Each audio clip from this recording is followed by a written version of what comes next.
Çok mu kolaydı yoksa zor mu sizde aşk ve tutku?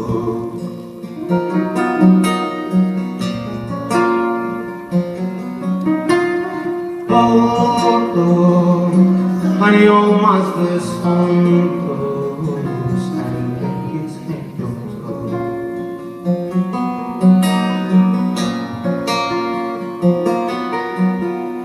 Oldu süre bize bu bile çoktu, bir hal yok oldu.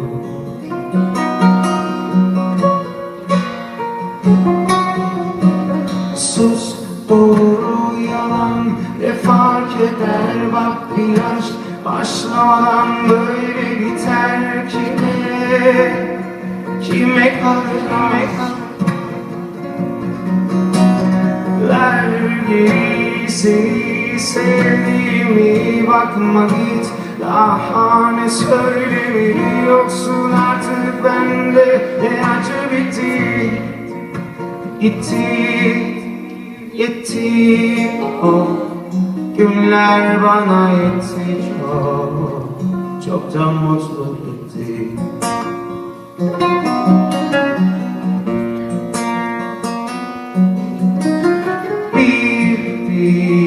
Ben değilim ah tekti, bir çocuk bende tükendi.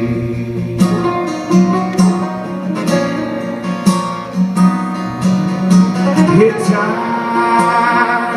bebe yetmez ki bazen an içinde bir öykü azarla biter.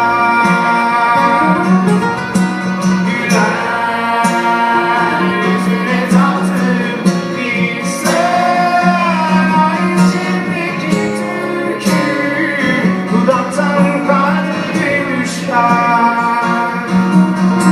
Yeter,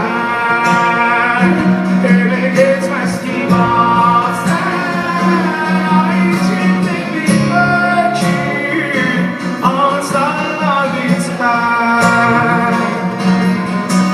Güller yüzüne taktım bir sen, ay içindeki türkü dudaktan kalbe düşer. Düşerde hani bir gün olur da Azrail bana güler.